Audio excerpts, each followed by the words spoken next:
నమస్కారం. నా న్యూస్ వార్తలకు స్వాగతం. ముందుగా వార్తల్లోని ముఖ్యాంశాలు.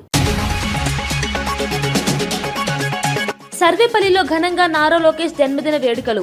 యువ నాయకుడిగా లోకేష్ కు నేతల ప్రశంసలు. వృద్ధాశ్రమం, వికలాంగ విద్యార్థుల ఆశ్రమంలో సేవా కార్యక్రమాలు. సమాజ సేవే నిజమైన పండుగగా వేడుకల నిర్వహణ. ఫోన్ ట్యాపింగ్ ను డైవర్షన్ గా వాడుతున్నారన్న బండి సంజయ్. అవినీతి ఆరోపణల నుంచి దృష్టి మళ్లించేందుకే ఈ వ్యవహారం. రాజకీయ ట్యాపింగ్ కు దేశ భద్రతతో సంబంధం లేదని వ్యాఖ్య. ఈ కేసు ప్రజల ముందు నిలవదన్న బండి సంజయ్. ఫోన్ ట్యాపింగ్ కేసులో నిజాలు వెలుగులోకి వస్తాయన్న అద్దంకి. 10 ఏళ్లు రాష్ట్రాన్ని వ్యక్తిగత సామ్రాజ్యంలా పాలించారని విమర్శ. చట్టం, న్యాయాన్ని గౌరవిస్తూ ప్రభుత్వం ముందుకు సాగుతోందన్న వ్యాఖ్య. చట్టానికి మించిన వారు ఎవరూ లేరని స్పష్టం. బండి సంజయ్ రేవంత్ ఆటబొమ్మ అన్న దోసరాజు శ్రవణ్. రేవంత్ స్క్రిప్టే బండి సంజయ్ చదువుతున్నారని విమర్శ. స్వతంత్ర రాజకీయ ఆలోచన లేదన్న ఆరోపణ. కేంద్ర మంత్రి విశ్వసనీయత కోల్పోయారన్న వ్యాఖ్య.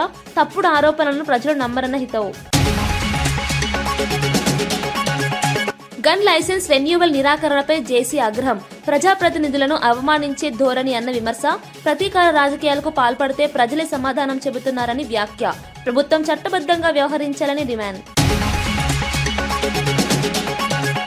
సిట్ విచారణలో దొరికిపోతానన్న భయం మాజీ మంత్రి కేటీ రామారావు మాటల్లో స్పష్టంగా కనిపిస్తోందని శాసనమండలి సభ్యుడు బాల్మూరి వెంకట్ తీవ్ర వ్యాఖ్యలు చేశారు. ఫోన్ ట్యాపింగ్ ను ప్రభుత్వంలో ఉన్నప్పుడు సర్వసాధారణ ప్రక్రియ అన్నట్టుగా కేటీఆర్ మాట్లాడుతున్నారని విమర్శించారు. ఫోన్ ట్యాపింగ్ అనేది సంఘ విద్రోహ శక్తులపై మాత్రమే, అది కూడా కఠినమైన నిబంధనలు, పెద్ద ప్రాసెస్ ఉన్న తర్వాతే జరుగుతుందని చెప్పారు. కనీస అవగాహన లేకుండా మాట్లాడటం విచారకరం అన్నారు.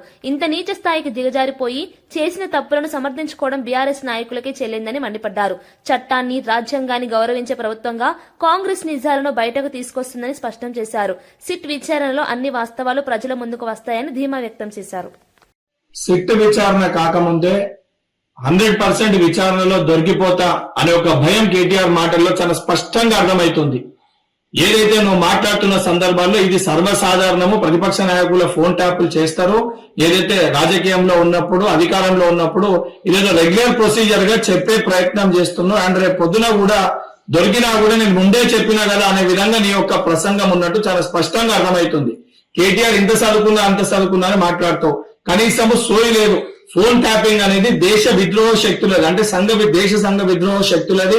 యాంటీ సోషల్ ఎలిమెంట్స్ సంబంధించి వాళ్ళ ఫోన్లు ట్యాప్ చేస్తారు. దానికి కూడా ఒక ప్రొసీజర్, ఒక కమిటీ, ఒక ప్రక్రియ ఉంటది.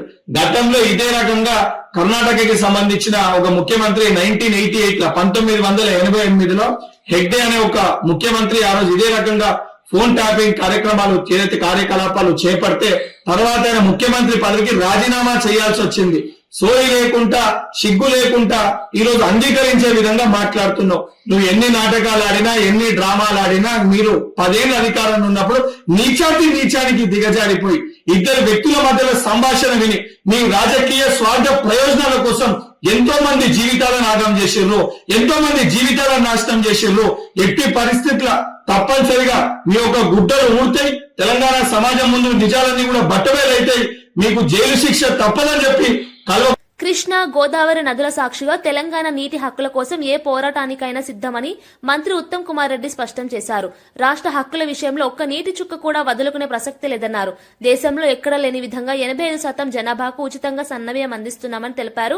అర్హులైన ప్రతి ఒక్కరికి కొత్త రేషన్ కార్డులు ఇస్తున్నామని వెల్లడించారు.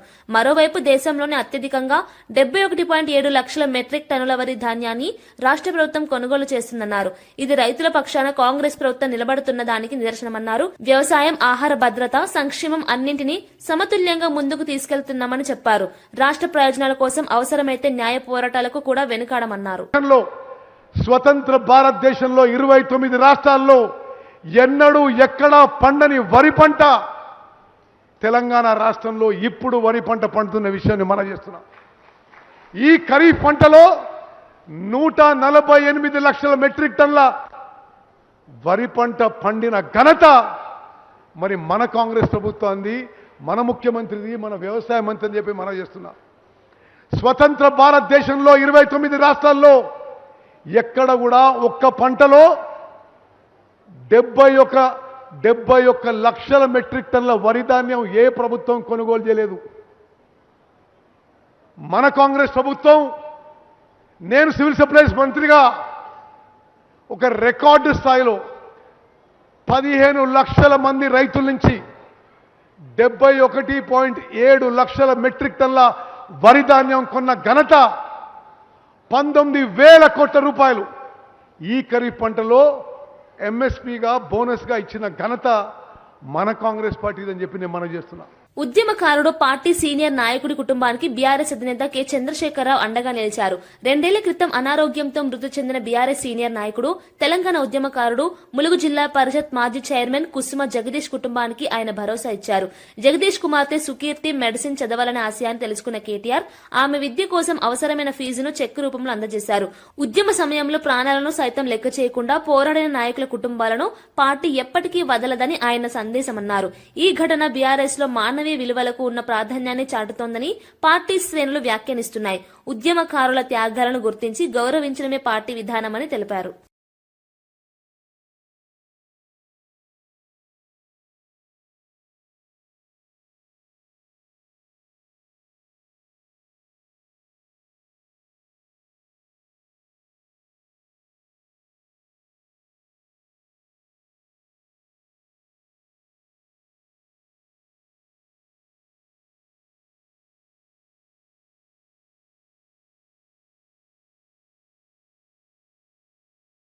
ఫోన్ ట్యాపింగ్ నేరం కాదని BRS party general secretary RS Praveen Kumar స్పష్టం చేశారు. స్వాతంత్ర్యం రాకముందే ట్యాపింగ్ కోసం చట్టం ఉందని, దేశంలో కేంద్ర రాష్ట్ర ప్రభుత్వాలు చట్ట పరిధులను ట్యాపింగ్ చేస్తుంటాయని అన్నారు. జాతీయ భద్రత, అంతర్గత భద్రత కోణంలో ట్యాపింగ్ అవసరమయ్యే పరిస్థితులు ఉంటాయని వివరించారు. అయితే ప్రస్తుతం జరుగుతున్న విచారణలు పూర్తిగా రాజకీయ ఉద్దేశంతో సాగుతున్నాయని ఆరోపించారు. చట్టబద్దంగా జరిగిన ప్రక్రియను నేరంలా చిత్రీకరించడం సరికాదన్నారు. ఫోన్ ట్యాపింగ్ పేరుతో ప్రతిపక్షాలను వేధించాలనే ప్రయత్నం చేస్తున్నారని విమర్శించారు. ప్రజల దృష్టిని ప్రభుత్వ వైఫల్యాల నుంచి మళ్లించేందుకే ఈ వ్యవహారాన్ని తెరపైకి తెచ్చారని అన్నారు. నిజాలు బయటపడితే కాంగ్రెస్ ప్రభుత్వం ఇబ్బందుల్లో పడుతుందని వ్యాఖ్యానించారు. ఈ ట్యాపింగ్ అనేది నేరం కాదు అనేది తెలంగాణ ప్రజలందరూ కూడా గుర్తించాలి. ఈ ట్యాపింగ్ అనేది చట్టబద్ధమే అని చెప్పి స్వాతంత్రం రాంగమునిపే 1885 సంవత్సరంలోనే ఆనాటి బ్రిటిష్ పాలకులు ఈ ట్యాపింగ్ కోసం ఒక చట్టం రూపొందించారు. భారతదేశం స్వాతంత్రం వచ్చిన తర్వాత కూడా ఈ ట్యాపింగ్ కంటిన్యూ అవుతూనే ఉన్నది. దేశంలో ఉండే కేంద్ర ప్రభుత్వం, దేశంలో ఉండే రకరకాల రాష్ట్ర ప్రభుత్వాలన్నీ కూడా దేశ రక్షణ కోసం, అంతర్గత భద్రత కోసం, ప్రజల శ్రేయస్సు కోసం టెర్రరిస్టు దాడులు జరగకుండా, బయట నుంచి ఈ దేశం మీద దాడులు జరగకుండా, పహల్గాంలో మన జరిగిన దాడి లాంటిది కానీ, మన హైదరాబాద్లో గతంలో జరిగిన గోకులు లుంబిని చాటు, లేకపోతే సాయిబాబా దేవాలయం మీద జరిగిన దాడి కానీ, లేకపోతే మావోయిస్టు తీవ్రవాదుల దాడులు కానీ, పోలీస్ స్టేషన్ల పేల్చివేతలు కానీ, రాజకీయ నాయకుల హత్యలు కానీ, ఇంకా ప్రజల మీద పెద్ద ఎత్తున వాళ్ళ ధన మాన ప్రాణాల మీద జరిగే దాడులను నిరోధించడం కోసం, అంతర్గత భద్రత కోసం, దేశ భద్రత కోసం ట్యాపింగ్ చేయవచ్చని చట్టమే చెప్తున్నది. ఇది నేరం కాదు. పంచాయతీ ఎన్నికల్లో బీఆర్ఎస్ విజయం ఓర్వలేక కాంగ్రెస్ ప్రభుత్వం సిట్ ను శిఖండిలా వాడుతోందని మాజీ మంత్రి ఎమ్మెల్యే సబితా ఇంద్రారెడ్డి ఆరోపించారు. మున్సిపల్ ఎన్నికల ముందు బీఆర్ఎస్ ను వేధించడానికి రేవంత్ రెడ్డి నక్కజిత్తుల రాజకీయాలు చేస్తున్నారని మండిపడ్డారు. 2 ఏళ్ల కాంగ్రెస్ పాలనలో అభివృద్ధి లేదని, కేసులు, విచారణల పేరుతో కాలయాపన తప్ప మరొకటి లేదన్నారు. ఎన్ని రకాలుగా ఇబ్బందులు పెట్టినా బీఆర్ఎస్ దృష్టి మాత్రం కాంగ్రెస్ ప్రభుత్వ వైఫల్యానిపైనే ఉంటుందని స్పష్టం చేశారు. ప్రజల పక్షాన ప్రశ్నిస్తూనే ఉంటామని తెలిపారు. ఎన్నికల్లో ప్రజలు సరైన తీర్పు ఇస్తారని ధీమా వ్యక్తం చేశారు. సిట్ విచారణలు రాజకీయంగా ఎంతగా వాడుకున్నా చివరకు నిజమే గెలుస్తుందన్నారు. అది ప్రతి దాంట్లో గమనిస్తున్నారు. పార్లమెంట్ ఎన్నికల్లో గమనించున్నారు, సర్పంచ్ ఎన్నికల్లో గమనించున్నారు, ఇప్పుడు మున్సిపల్ ఎన్నికల్లో కూడా అదే గమనిస్తా ఉన్నారు. ఫోన్ ట్యాపింగ్ విషయం కానీ, కాళేశ్వరం పైన విచారణ అని, ఇది ఏదో ఒక రకంగా బీఆర్ఎస్ పార్టీకి సంబంధించిన నాయకులను విచారణకు పిలుస్తూ సాగదీస్తూ ఈరోజు రేవంత్ రెడ్డి గారి ప్రభుత్వం ఒక రాక్షసానందం పొందుతుంది అనేది వాస్తవం. ఎందుకంటే 2 రోజుల కిందట హరీష్ రావు గారికి మళ్ళీ ఇప్పుడు ఇచ్చారంటేనే దాంట్లో ఒక రకమైన కక్ష సాధింపు అనేది స్పష్టంగా కనిపిస్తా ఉంది. కాంగ్రెస్ పార్టీకి సంబంధించిన వాళ్ళ నాయకురాలు సోనియా గాంధీ గారికి రాహుల్ గాంధీ గారికి నేషనల్ హెరాల్డ్ విషయంలో నోటీసులు ఇస్తే గల్లీ నుండి ఢిల్లీ దాకా హంగామా చేశారు. అది కక్ష సాధింపు అన్నారు, వేధింపు అన్నారు. మరి ఇప్పుడు మీరు చేస్తున్నది ఏంటి? ఇక్కడున్న బీఆర్ఎస్ పార్టీని మీరు వేధిస్తున్నారా, కక్ష సాధిస్తున్నారా అనేది స్పష్టంగా అర్థమవుతోంది. మీకు ఒక నీతి, ఇక్కడ ఉన్న వాళ్ళకు ఒక నీతి అనేది ప్రజలు గమనిస్తా ఉన్నారు. సోనియా గాంధీ గారి మీద రాహుల్ గాంధీ గారికి నోటీసులు ఇస్తేనేమో వేధింపు, కక్ష సాధింపు. అదే పని మీరు ఇక్కడ చేస్తేనేమో అది విచారణలో భాగంగానే కక్ష సాధింపు కాదా? ఒకసారి ఆలోచించమని కోరుతా ఉన్నాను. ఇదే కాకుండా రాష్ట్రంలో ఎవరిని అడిగినా చెప్తారు ఏం జరుగుతుంది ఇక్కడ అంటే, ప్రజల ఓట్లతో గెలిచి ప్రజల పాలన అందిస్తామని అధికారంలోకి వచ్చి ప్రజాపాలన అని పేరుతో వచ్చిన మీరు కాంగ్రెస్ పార్టీ వాళ్ళు ఈరోజు బీఆర్ఎస్ పార్టీని వేధించడానికి మాత్రమే పనిచేస్తుందని స్పష్టంగా అర్థమవుతుంది. ఇది ప్రజాపాలన కాదు, ప్రతీకార పాలన లాగా సాగుతుంది అనేది ప్రజలు ఇప్పటికే అర్థం చేసుకున్నారు. ఏపీ హోంమంత్రి అనిత వ్యవహార శైలిపై టీడీపీ సీనియర్ నేత జేసీ ప్రభాకర్ రెడ్డి తీవ్ర ఆగ్రహం వ్యక్తం చేశారు. ఒక ప్రజాప్రతినిధికి సంబంధించిన గన్ లైసెన్స్ రెన్యువల్ కు అనుమతి ఇవ్వకపోవడం తీవ్ర అవమానకరమని విమర్శించారు. ఎమ్మెల్యే అయిన వ్యక్తి అనేక సార్లు అధికారులకు, హోంమంత్రికి లేఖలు రాసినా పట్టించుకోకపోవడం ప్రజాస్వామ్య విలువలకు విరుద్దమన్నారు. ఇది కేవలం వ్యక్తిగత అంశం కాదని ప్రజాప్రతినిధులను కించపరిచే ధోరణిగా అభివర్ణించారు. అధికారంలో ఉన్నవారు ప్రతీకార రాజకీయాలకు పాల్పడితే ప్రజలు తగిన సమాధానం ఇస్తారని హెచ్చరించారు. ప్రభుత్వం న్యాయంగా, చట్టబద్దంగా వ్యవహరించాలని డిమాండ్ చేశారు. ఈ అంశం ఏపీ రాజకీయ వర్గాల్లో చర్చనీయాంశంగా మారింది.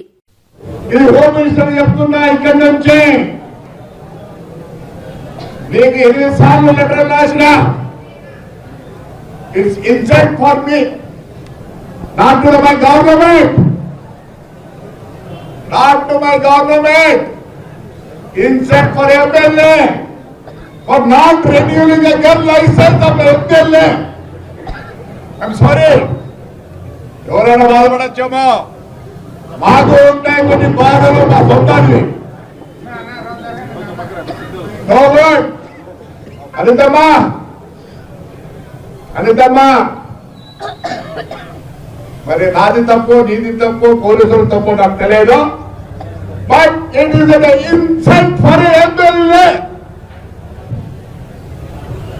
అంటే వారి సొంత గన్ లైసెన్స్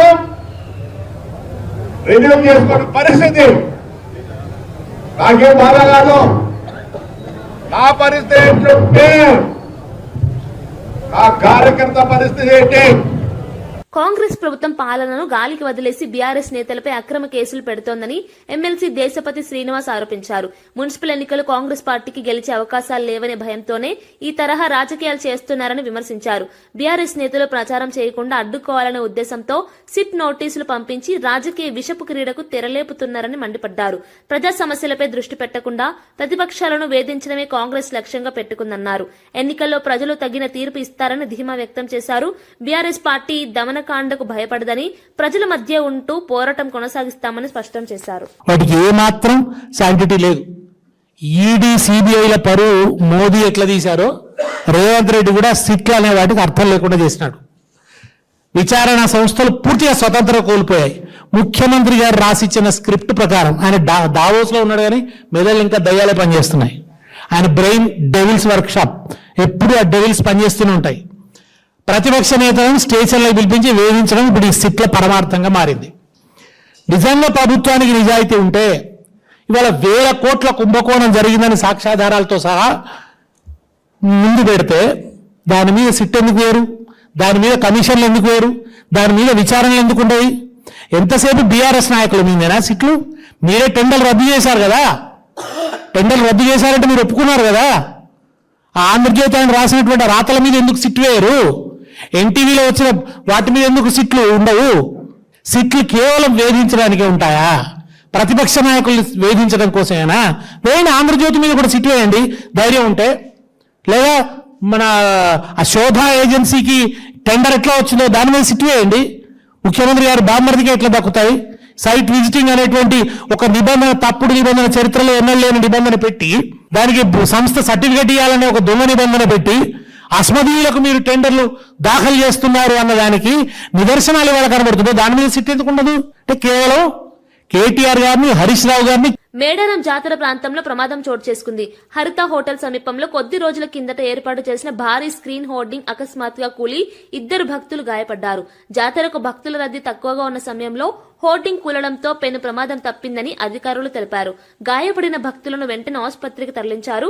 ఘటనకు సంబంధించిన సమాచారం అందుకున్న అధికారులు హోర్డింగ్ ను జేసీబీ సహాయంతో తొలగించారు. భక్తుల భద్రతపై నిర్లక్ష్యం వహించరాదని స్థానికులు ఆందోళన వ్యక్తం చేశారు. అనుమతులు, భద్రతా ప్రమాణాలు పాటించకుండా హోర్డింగ్లు ఏర్పాటు చేయడంపై చర్యలు తీసుకోవాలని డిమాండ్ చేస్తున్నారు. జాతర సమయంలో భద్రత మరింత కట్టుదిట్టం చేయాలని సూచిస్తున్నారు. కొత్తగా తినడానికి కేంద్ర మంత్రి బండి సంజయ్ వ్యాఖ్యలపై ఎమ్మెల్సీ దోసరాజు శ్రవణ్ తీవ్ర విమర్శలు చేశారు. రేవంత్ రెడ్డి చెప్పినట్లే బండి సంజయ్ మాట్లాడుతున్నారని, దావోస్ నుంచి పంపిన స్క్రిప్ట్ నే చదువుతున్నట్లు ఉందని ఎద్దేవా చేశారు. స్వతంత్ర రాజకీయ ఆలోచన లేకుండా కాంగ్రెస్ కు అనుకూలంగా వ్యవహరిస్తున్నారని ఆరోపించారు. తెలంగాణ రాజకీయాల్లో బండి సంజయ్ విశ్వసనీయత కోల్పోయారని వ్యాఖ్యానించారు. ప్రజా సమస్యలపై మాట్లాడాల్సిన కేంద్ర మంత్రి రాష్ట్ర రాజకీయాల్లో కుట్రలు చేస్తున్నారని మండిపడ్డారు. బీఆర్ఎస్ ను లక్ష్యంగా చేసుకుని తప్పుడు ఆరోపణలు చేస్తే ప్రజలు నమ్మరన్నారు. రాజకీయ లాభాల కోసం సిద్ధాంతాలను తాకట్టు పెట్టడం సరికాదని హితవు పలికారు.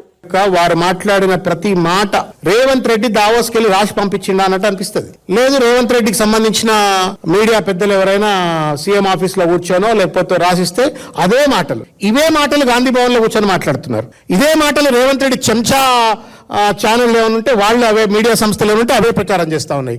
ఇవే మాటలు రేవంత్ రెడ్డి ప్రాపగేట్ చేస్తూ ప్రచారం చేస్తున్నటువంటి సోషల్ మీడియా సంస్థలు కూడా ఇవే ప్రచారం చేస్తున్నాయి. మీరు చెప్పు ఇద్దరు కొల్లుడైనట్ట కాదా? ఇదేం అక్రమ రాజకీయం, అక్రమ సంబంధం లేక రాజకీయ వ్యభిచారం ఇది. ఒక నేషనల్ పార్టీ నువ్వు ఇక్కడ అపోజిషన్ గా ఉంటాలా అని చెప్పని కలలు కంటున్నావు, పెద్ద స్థానానికి ఎదగాలని చెప్పని కలలు కంటున్నావు. కాంగ్రెస్ సంకరెక్కి రేవంత్ రెడ్డి బాజా కొట్టేటువంటి ఒక నీచమైన ఔచిత్య దిగజారుడింది సంజయ్ గారు. నువ్వు చూసినావే, సిరిసిల్ల కేంద్రంగా టెలిఫోన్ ట్యాపింగ్ అయింది, కలలు కంటున్నావు. ఏడబండుకొని కలలు కంటున్నారు బండి సంజయ్ గారు. మీరు రేవంత్ రెడ్డి రాసిన స్క్రిప్ట్ చదువుతారా మీరు? మోడీ అన్నాడు ఢిల్లీకి, హైదరాబాద్ కు వచ్చి, తెలంగాణకు వచ్చి ఆర్ఆర్ ట్యాక్స్ రేవంత్ రెడ్డి వసూలు చేస్తున్నాని గుండె మీద చేయబెట్టుకొని చెప్పాలి బండి సంజయ్ గారు కానీ, లేకపోతే మీడియా పెద్దలు మీరన్నా దయచేసి ఆయనకు చెప్పురి. ఒక్కనాడన్నా రేవంత్ రెడ్డి రాసిస్తే చదువుతున్నావు, సంతోషం. ఒక్కనాడన్నా నరేంద్ర మోడీ ఆర్ఆర్ ట్యాక్స్ అన్న మాట బండి సంజయ్ నోట్లు వచ్చినాదండి? వచ్చిందా అన్న ఎప్పుడన్నా? ఒక్కనాడని వచ్చినది? ఎప్పుడు రాలా? అంటే ఇదెంత బాహదారిద్ర్యం. నీ పార్టీలో పెద్ద బాసు ప్రధానమంత్రి వచ్చి రేవంత్ రెడ్డిని ఆర్ఆర్ ట్యాక్స్ అంటే తేలిగొట్టిన దొంగల లెక్క మీరు కూర్చుంటారు, రేవంత్ రెడ్డికి మద్దతుదారు లెక్క ఉంటారు. దావోస్ లో కూర్చొని రేవంత్ రెడ్డి అడ్డమైన స్క్రిప్టులు పంపిస్తే దాన్ని తగుదునమ్మా అని చెప్పని కేటీఆర్ గారి పైన, హరీష్ రావు గారి పైన, కేసీఆర్ గారి పైన టెలిఫోన్ ట్యాపింగ్ అని చెప్పి చిల్లర మలరగా మాట్లాడతావు. ఇవి మంత్రి మాటలు కాదు, కేంద్ర మంత్రి మాటలు, హోంమంత్రి శాఖ మంత్రి మాటలు కావు. హోంశాఖ కార్యాలయంలో చెప్రాసులు కూడా ఇట్లా మాట్లాడారు. ఈ deserves to be demoted. Modi గారు, కేంద్ర ప్రభుత్వం దయచేసి కళ్ళు తెరిచి చూడాలా ఈ చిల్లర రాజకీయం ఏందో అని చెప్పి. జనగామ పట్టణంలో జరిగిన ఒక కార్యక్రమంలో ఉద్రిక్తత చోటు చేసుకుంది. అభివృద్ధి పనుల ప్రారంభోత్సవానికి హాజరైన బీఆర్ఎస్ ఎమ్మెల్యే పల్లా రాజేశ్వరరెడ్డిపై కాంగ్రెస్ నాయకులు దాడికి యత్నించారన్న ఆరోపణలు వెల్లువెత్తాయి. మంత్రి సీతక్క సమక్షంలోనే ఈ ఘటన జరగడం రాజకీయంగా కలకలం రేపింది. మద్యం మత్తులో కాంగ్రెస్ కార్యకర్తలు కావాలనే దాడి చేశారని బీఆర్ఎస్ నేతలు ఆరోపిస్తున్నారు. దీంతో రెండు పార్టీల కార్యకర్తల మధ్య తోపులాట చోటు చేసుకుంది. ఘటనపై పోలీసులు జోక్యం చేసుకుని పరిస్థితిని అదుపులోకి తీసుకొచ్చారు. ప్రజాస్వామ్యంలో ఇలాంటి హింసాత్మక ఘటనలు సరికాదని స్థానికులు ఆందోళన వ్యక్తం చేస్తున్నారు. బాధ్యులపై కఠిన చర్యలు తీసుకోవాలని డిమాండ్ చేస్తున్నారు.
నేతాజీ సుభాష్ చంద్రబోస్ జయంతి సందర్భంగా గాంధీ భవన్ లో ఘనంగా నివాళులర్పించారు. టీపీసీసీ అధ్యక్షులు ఎమ్మెల్సీ మహేష్ కుమార్ గౌడ్ నేతాజీ చిత్రపటానికి పూలమాల వేసి ఘనంగా నివాళులర్పించారు. ఈ కార్యక్రమంలో టీపీసీసీ వైస్ ప్రెసిడెంట్ కుమార్ రావు, కోట నీలిమ, అల్లం భాస్కర్ సహా పలువురు కాంగ్రెస్ నాయకులు, కార్యకర్తలు పాల్గొన్నారు. ఈ సందర్భంగా నేతలు మాట్లాడుతూ భారత స్వాతంత్ర్య ఉద్యమంలో నేతాజీ చూపిన అసమాన ధైర్యం, త్యాగస్ఫూర్తి దేశానికి ఎప్పటికీ ఆదర్శమని అన్నారు. మీరు రక్తం ఇవ్వండి, నేను స్వాతంత్ర్యం తీసుకొస్తానని నినాదంతో యువతను చైతన్యపరిచిన నేతాజీ ఆలోచనలు నేటికి స్ఫూర్తినిస్తాయని తెలిపారు. దేశభక్తి, జాతీయత, త్యాగం వంటి విలువలు యువతలో మరింత బలపడాలని ఆకాంక్షించారు. నేతాజీ ఆశయాలను ముందుకు తీసుకెళ్లడమే నిజమైన నివాళి అని పేర్కొన్నారు.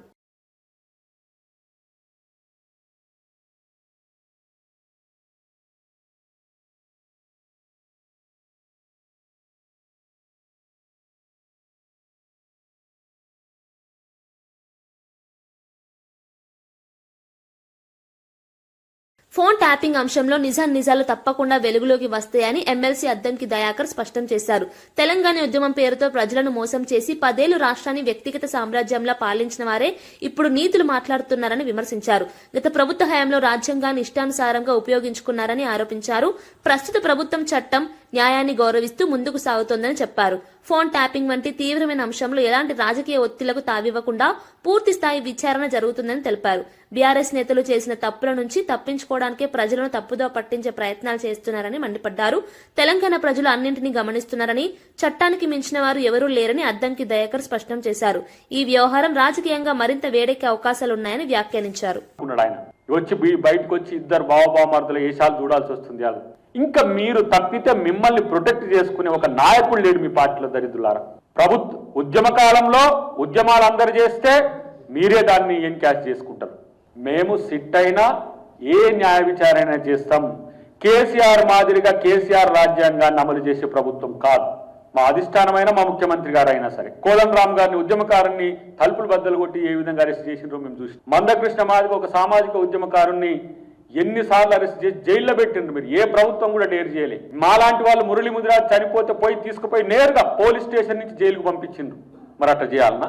కేసీఆర్ని అట్లా చేయాలన్నా? కేటీఆర్ని అట్లా? మీకు ఉబలాట ముందా అయిందిరా బాబు జైలు కూడా తినాలని? చట్టాన్ని, న్యాయాన్ని గౌరవించడం మీకు చేత కాకపోతే మాకుంది. మేమే భారత రాజ్యాంగ నిర్మాతకు మేమే దన్నుగా ఉండే ఆ రోజు భారత పార్లమెంట్ లో రాజ్యాంగాన్ని సమర్పించింది కాంగ్రెస్ పార్టీ. కాబట్టి రాజ్యాంగం మీద విలువ ఉంది, నైతిక విలువలకు కట్టుబడి ఉన్నాం. మీలాగా ఇష్టం వచ్చినట్టుగా ఏదో ప్రాంతీయ పార్టీ ఉన్నది కాబట్టి కేసీఆరే సుప్రీం, మాకు ఢిల్లీ గల్లీ ఆయన అన్నట్టుగా కేసీఆర్ నిర్ణయాలు మాదిరిగా కాంగ్రెస్ పార్టీ నిర్ణయాలు ఉండవు. తెలంగాణ ప్రజల యొక్క అస్తిత్వాన్ని దెబ్బతీస్తున్నారు మీరు. ఫోన్ ట్యాపింగ్లతో ఏం సాధిద్దామని చేసిందో చెప్పాల్సిన అవసరం ఉంది. అసలు ఫోన్ ట్యాపింగ్ లో ఒక మంత్రి ఎందుకు, మాజీ మంత్రి ఎందుకు వస్తాడు? మాజీ మంత్రులు ఎందుకు వస్తారు? పార్టీ నాయకులు ఎందుకు వస్తారు? అధికారులు కదా ఉండాల్సింది. అధికారులు మీ పేర్లు ఎందుకు చెప్తున్నారు? ఫోన్ ట్యాపింగ్ కేసును ప్రభుత్వం రాజకీయ డైవర్షన్ కోసం ఆయుధంగా వాడుకుంటోందని కేంద్ర మంత్రి బండి సంజయ్ తీవ్ర ఆరోపణలు చేశారు. ప్రభుత్వంపై వస్తున్న అవినీతి ఆరోపణల నుంచి ప్రజల దృష్టి మళ్లించేందుకే ఈ వ్యవహారాన్ని తెరపైకి తెచ్చారని అన్నారు. బీఆర్ఎస్ హయాంలో ఫోన్ ట్యాపింగ్ జరిగిందని చెప్పేందుకు ఆధారాలున్నాయంటూ మాటలు చెప్పేవారు ఇప్పటి వరకు ఒక్క అరెస్టు కూడా చేయలేదని ప్రశ్నించారు. దేశ భద్రత కోసం జరిగే చట్టబద్దమైన ట్యాపింగ్ కు తెలంగాణలో జరిగిన రాజకీయ ఫోన్ ట్యాపింగ్ కు సంబంధమే లేదని స్పష్టం చేశారు.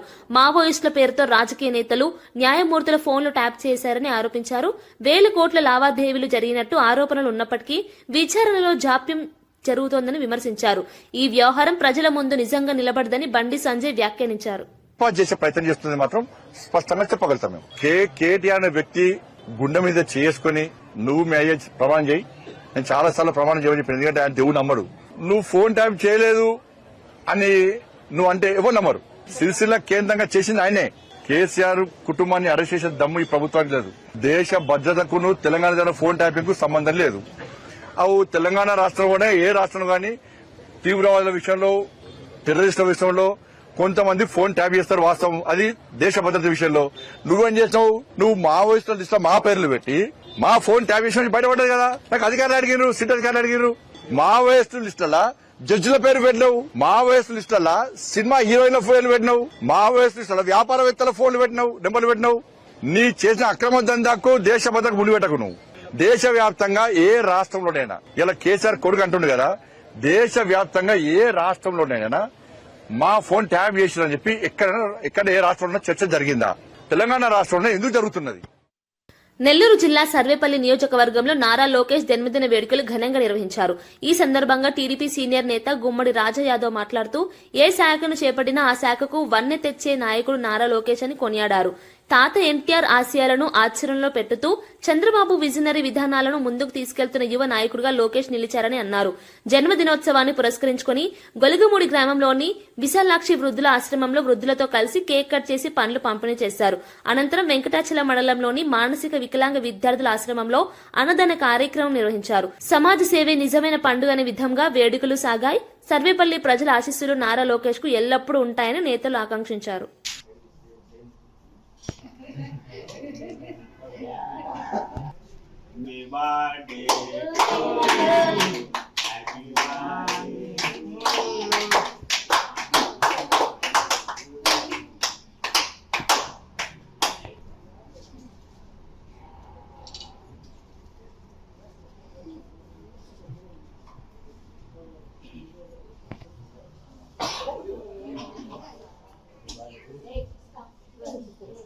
తెలుగుదేశం పార్టీ వర్ధిల్లాలి, నారా చంద్రబాబు నాయుడు గారు. ఈరోజు కేక్ కట్ చేసుకొని ఒళ్ళు పంపిణీ చేసుకొని అన్నదాన కార్యక్రమం చేయడం జరిగింది. చాలా సంతోషంగా ఉంది. ఈరోజు మా యువ నాయకుడు లోకేష్ బాబు గారి జన్మదినాన్ని వీళ్ళ సమక్షంలో చేసుకోవటం చాలా ఆనందంగా ఉంది. మా యువ నాయకుడికి వీళ్ళ యొక్క ఆశీర్వాదాలు, ఆ భగవంతుడి యొక్క దీవెనలు ఎల్లవేళలా అందుబాటులో ఉండి ఆయన్ని ఇంకా రాజకీయంగా ముందుకు తీసుకెళ్లాలని చెప్పి ఈ సందర్భంగా కోరుకుంటా ఉన్నా. మా నాయకుడు యువ నాయకుడు గతంలో పంచాయతీరాజ్ శాఖ మంత్రిగా, ఇప్పుడు ఐటీ విద్యాశాఖ మంత్రిగా పనిచేస్తూ ఈ రాష్ట్రానికి, ఈ రాష్ట్ర అభివృద్ధికి, ఈ రాష్ట్ర ప్రజానికానికి ఎనలేనటువంటి సేవా కార్యక్రమాలు చేయడం జరుగుతూ ఉంది. మనం చూస్తూనే ఉన్నాం. భావి తరానికి నేటి నాయకుడిగా మన నారా లోకేష్ బాబు గారి యొక్క ఆధ్వర్యంలోనే ఈ యువతంతా కూడా పనిచేసి అతనికి తాతగారు అనేటువంటి ఎన్టీ రామారావు గారి యొక్క ఆశీర్వాదం, వాళ్ళ తండ్రి గారు అనేటువంటి నారా చంద్రబాబు నాయుడు గారి యొక్క విజన్ అంటబట్టి ఈ నియోజకవర్గాన్ని అన్ని విధాలుగా, ఈ రాష్ట్రాన్ని అన్ని విధాలుగా అభివృద్ధి పథకంలో నడిపించేదానికి సహాయ సహకారాలు అందించాలని చెప్పి ఈ సందర్భంగా కోరుకుంటూ అతని యొక్క ఆధ్వర్యంలోనే మేమంతా కూడా పనిచేస్తామని చెప్పి ఈ సందర్భంగా తెలియజేస్తా ఉన్నాం. వార్తలు ముగించే ముందు ముఖ్యాంశాలు మరోసారి. సర్వేపల్లిలో ఘనంగా నారా లోకేష్ జన్మదిన వేడుకలు. యువ నాయకుడిగా లోకేష్ కు నేతల ప్రశంసలు. వృద్ధాశ్రమం, వికలాంగ విద్యార్థుల ఆశ్రమంలో సేవా కార్యక్రమాలు. సమాజ సేవే నిజమైన పండుగగా వేడుకల నిర్వహణ. ఫోన్ ట్యాపింగ్ ను డైవర్షన్ గా వాడుతున్నారన్న బండి సంజయ్. అవినీతి ఆరోపణల నుంచి దృష్టి మళ్లించేందుకే ఈ వ్యవహారం. రాజకీయ ట్యాపింగ్ కు దేశ భద్రతతో సంబంధం లేదని వ్యాఖ్య. ఈ కేసు ప్రజల ముందు నిలవదన్న బండి సంజయ్. ఫోన్ ట్యాపింగ్ కేసులో నిజాలు వెలుగులోకి వస్తాయన్న అద్దంకి 10 ఏళ్లు రాష్ట్రాన్ని వ్యక్తిగత సామ్రాజ్యంలా పాలించారని విమర్శ. చట్టం, న్యాయాన్ని గౌరవిస్తూ ప్రభుత్వం ముందుకు సాగుతోందన్న వ్యాఖ్య. చట్టానికి మించిన వారు ఎవరూ లేరని స్పష్టం. బండి సంజయ్ రేవంత్ ఆటబొమ్మ అన్న దోసరాజు శ్రవణ్. రేవంత్ స్క్రిప్టే బండి సంజయ్ చదువుతున్నారని విమర్శ. స్వతంత్ర రాజకీయ ఆలోచన లేదన్న ఆరోపణ. కేంద్ర మంత్రి విశ్వసనీయత కోల్పోయారన్న వ్యాఖ్య. తప్పుడు ఆరోపణలను ప్రజలు నమ్మరన్న హితవు. గన్ లైసెన్స్ రెన్యూవల్ నిరాకరణపై జేసీ ఆగ్రహం. ప్రజాప్రతినిధులను అవమానించే ధోరణి అన్న విమర్శ. ప్రతీకార రాజకీయాలకు పాల్పడితే ప్రజలే సమాధానం చెబుతున్నారని వ్యాఖ్య. ప్రభుత్వం చట్టబద్ధంగా వ్యవహరించాలని డిమాండ్. ఇవి ఈనాటి వార్తా విశేషాలు. మరో బులెటిన్లో మళ్ళీ కలుద్దాం. నమస్కారం.